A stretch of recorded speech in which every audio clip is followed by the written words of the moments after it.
Hello friends. So this is the part 7th of chapter 1 of exchange rates and forex business. So in this chapter we are going to study forex authorized dealers and some case studies along with the numericals. So let us see who is authorized to carry out the money changer. That means who is authorized in India to carry out the forex exchange business. So in India, the authorization is given by the Reserve Bank of India. So Reserve Bank of India has issued the money changer license to a large number of establishments, firm, companies, hotels, shops to deal in forex currency notes, coins, and TCS. And these are as per their category. That means as per their authorization. So number one is called authorized dealer.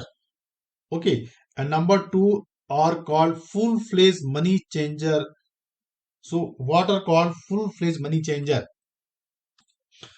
So full-fledged money changer are entities authorized to carry out the business of buy and sell foreign currency notes and coins and TCs. That means these entities who are authorized to buy and sell foreign currencies, full-fledged. And third category is called restricted money changer. That means these entities are authorized to buy, only to buy, not sell. Okay, that means RMCS are authorized only to buy foreign currency. Okay, but with effect from 2005, these categorization has been renamed and now they are called as AD1, AD2 and AD3. Okay, so what are AD1? So AD1 are nothing but number one means authorized dealers only. Okay, earlier known as authorized dealer. That means these are called AD1 category. So who are AD1 category? So AD1 categories are bank and financial institutions and other entities allowed to handle all types of forex business. I'll repeat once again here. So AD1 are those entities who are authorized to carry out all types of forex business. That means they can exchange any type of forex. Number two category, AD2. That means these are full-fledged money changer only. So we'll see here who are full-fledged money changer here. I'll just see the previous slide here. Entities authorized to buy and sell foreign currency notes, coins, and TCs. That's all. Okay. And AD3 means restricted money changer. That means these are authorized to buy only foreign currencies. So henceforth, now we are calling the authorized dealer as AD1, AD2, and AD3. So all banks, that means all banks, maybe public sector banks, private sector bank, and foreign banks, those who has been issued the license to carry out this business, they comes under category of AD1. Okay, and other firms and shops, those who are carrying an AD2 category, they can sell and buy what they can sell and buy only foreign currency notes, coins, and TCs. And some small shops, they can only buy the foreign currency. That means they will come in the category of AD2. Now we'll see if some contract is cancelled, what the result will happen. All contracts which have matured but have not been picked up shall be automatically cancelled on the third working day. That means all contract, maybe forward contract, if customer is not approaching the bank, then bank will cancel them automatically on the third working day. Okay, let's say today is the first. So third working day means 1, 2, 3. Okay, third working day it will be cancelled means up 3 plus 3 means fifth day. If today is the 2nd October, so 3, 4, 5. 5th October, this contract will be cancelled automatically by the bank. Okay, working day. Okay, third working day. Okay, but all cancellation shall be banks opposite TT rates. I'll just take example here. If contract was for the selling rate, okay, if contract was for the selling, then buying rate will be applied. If contract was for the purchasing, then selling rate will be applied. Okay, I just highlight here. That means banks opposite rate, TT selling rate for purchasing contract. If contract was for the purchasing, then bank will cancel that contract with the selling rate. Okay. If contract was for the buying, contract was for the selling, then buying rate will be applied. Okay. So I'll repeat once again here. For the purchasing contract, selling rate will be applied, and for the sale contract, buying rate be applied. Okay, we'll see the some numericals also, not in this video, in the later video. Now next we'll see if some delay payment is there.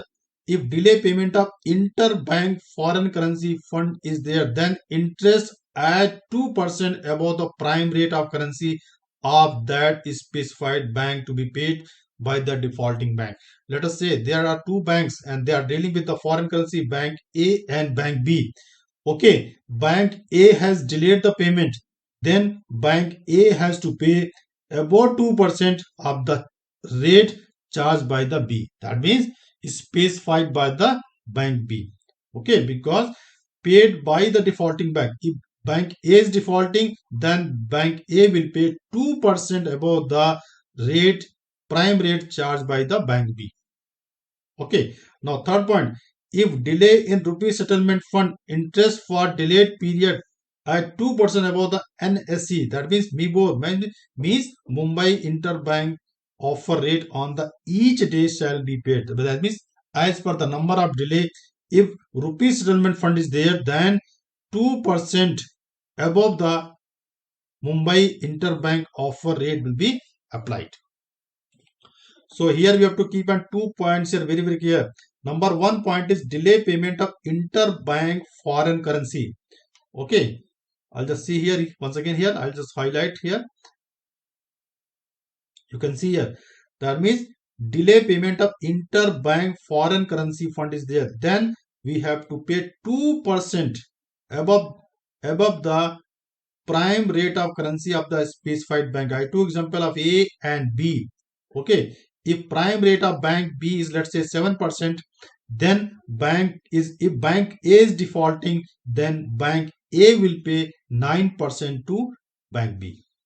Okay. And next point, if delay in rupee settlement fund is there, then 2% above the MIBOR. MIBOR means Mumbai Interbank offer rate defaulting bank has to be paid, and that will be the each day. Okay, number of days, depending upon the number of days default is there, then 2% above the MIBOR has to be paid by the defaulting bank. Now let us see the numericals.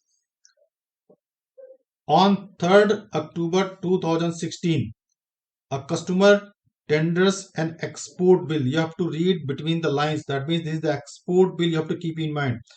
For USD 5 lakh dollar. Okay, USD means dollar. So 5 lakh. Drawn 120 days from the date of shipment. What is the shipment date? It is 3rd October 2016 only. So these dates are okay, no problem. Due date will become, because it is 120 days means you count the days. Okay, 3 months. So you can count the 3 months. November, December, January. So you get the 1st February will be the due date. Okay. Compute applicable rate and amount payable to the customer.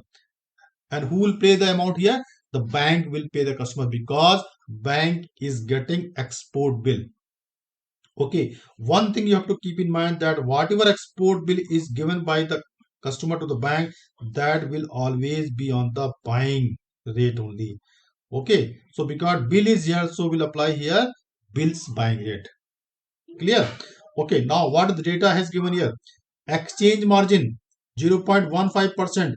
Spot rate 68.1415.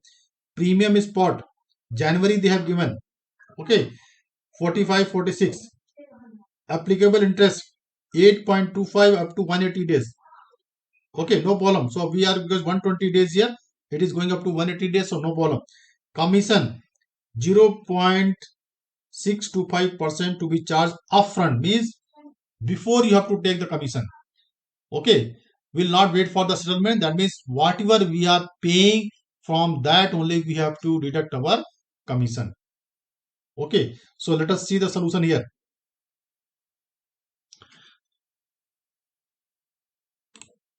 So one thing you have to keep in mind, because we are applying here bills buying rate. Okay, so buying rate has to be always as the lesser rate. So what the rate has been quoted here, you can see the spot rate. Okay, 68.14. So buying is always 68.14. So we have taken here buying rate 68.14. And margin is always deducted from the buying rate.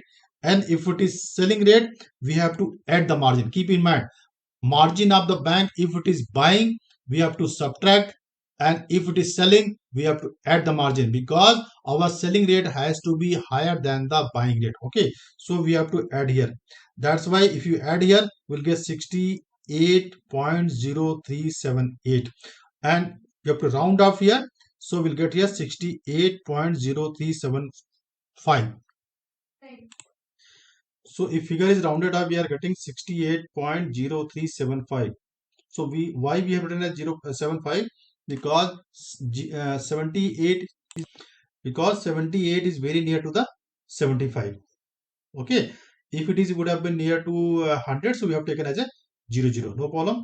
So next, premium spot January they have given here, because settlement is done on 1st February. So we have to calculate up to full January.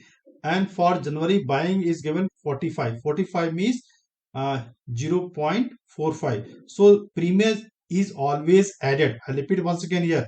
Premium is always added and discount is always subtracted. So premium we have to add in this value. If we add premium, so bill buying rate will be this much. So we got our first answer here. That means bill buying rate will be 68.4875. I'll repeat once again here. Margin, if it is buying rate, margin is always subtracted. If it is selling rate, margin is always added. And premium, if it is given to that point, then premium is always added and discount is always subtracted. That's why in the spot rate, margin we have added here and premium we have added here. So bill buying rate we are getting as rupees 68.4875. Okay, now so what will be the amount payable to the customer? So we have to multiply 5 lakh into the exchange rate of rupee. If you multiply, we got something figure here. Okay, so the figure here is 3 crore 42 lakh 43,750 rupees. Okay, now because commission, bank is charging commission also, upfront commission. Okay, and before that interest is also there, because 180 days interest given here, and but we have to calculate only for the 120 days. So interest for 120 days at the rate of 8.50% will come out as this. We know interest now, how to calculate interest? PRT by 100. Okay, now that means this amount is to be subtracted, because this is the amount we have to pay to the customer. So before that, this interest, whatever interest, we have to calculate and we have to take it out. Okay, similarly commission on this figure. Okay, commission on this figure. Okay, 0.0625%. If you calculate out of this, you will get 21,402. So you subtract both this figure from this, so we'll get 3 crore 32 lakh 65,399. So this amount will be payable to the exporter. Here is one more question here. On 15 September, a customer requests for booking of a forward contract for export bill of USD 1,50,000 to be realized in the month of December. Okay, so what are the dates are given here? Dates are here 15 September and given as a December. Okay, and what is the amount here? 1,50,000 USD. USD on our spot, how much they have given? 68.4550. And what the premium are given here? For October, 1819 paise, November 30.32 paise, and December 41.43 paise, and margin they have given 0.05 paise. So let us see the solution here. Okay, now spot rate, because all export bill are on the buying rate here, so that's why we have taken here 68.45 as the spot rate. Now coming to the premium, in the buying rate, premium is always, premium we know always added, no dispute here. So now, but how much premium you are going to take? Because request was on 15th September, but bill may be realized in the month of December, but you don't know in which date the customer will realize. That means he may realize on 1st December also, he may realize on the 31st December also. Okay, so let us assume that he's coming and realizing on the 1st December. That's why here we'll take the premium of November only. Okay, because December premium is more. So for our benefit, we can take only the November. That means we'll take only the 30. Okay, 30 paise. So 30 paise converted rupees will be 0.30 rupee. So premium we have to add. So 68.45 added 0.30, we got 68.75. Okay, and margin they have given 0.05 paise per USD. So margin is always subtracted from the buying rate. Okay, so we have subtracted from the buying rate. So customer forward rate is coming because we subtracted. So 68.70 we are getting here. Okay, I think now this point is clear. Now moving ahead, the next question we have taken here. On 1st June 2016, a customer requests to book forward contract for retirement import bill. Now the bill is import. For the import bill, will always apply the selling rate. So that's you keep in mind. For USD 1 lakh, okay, due for payment on 15 September 2016. Okay, that means 1st June and 15 September 16. Okay, what are the rates are given? Spot rate they have given, forward premium they have given, June, July, August, September, and August to September. Okay, and margin they have given 0.20. Here margin they have given as a percentage, not fixed. Value is not fixed. They have given as per the percentage. Now see the solution here. Okay, now because it is a selling rate, import bill is always on the selling rate. So we have to take 68.29. This point is clear. Okay, now the realization is going to happen on 15 September. Okay, because date is fixed and this is also given as a fix. So we take up to the August and we have to add this 15th up to 15th September because August to 15th date is given. So August is given here 34 because selling we have to take 34 paise only. So that's why we have taken here 34 paise. And August to September premium is given for 15 days only given here 7 paise. So total is coming as a 49 paise. Okay, so one more point you have to keep in mind, we will not take complete September because fixed date is given as a 15 September and fixed rate is given August to September. That's why we have taken premium as a 49 paise. Now premium is always added. Thus forward rate will come out like this. So we have to add 68.29 means 68.29 plus 41 will get 68.70. Okay. Now margin. So this is margin only. Margin is always given in this question is given a percentage. If you calculate 68.70 percentage means 68.70 convert to percentage divided by 100. So approximate will get in 2 digits 0.14. Okay, and because it is a selling. Okay, so what is the margin here? Selling is always higher. I told you selling is always the higher. So margin is to be added. If it is buying, margin is to be subtracted. So 68.70 plus 0.14, we are getting 68.84. Okay. So we have done 3 numericals here. In the next video, we'll carry out more videos and they'll be helpful in your BFM examination. So thank you very much. Have a nice day. Good day.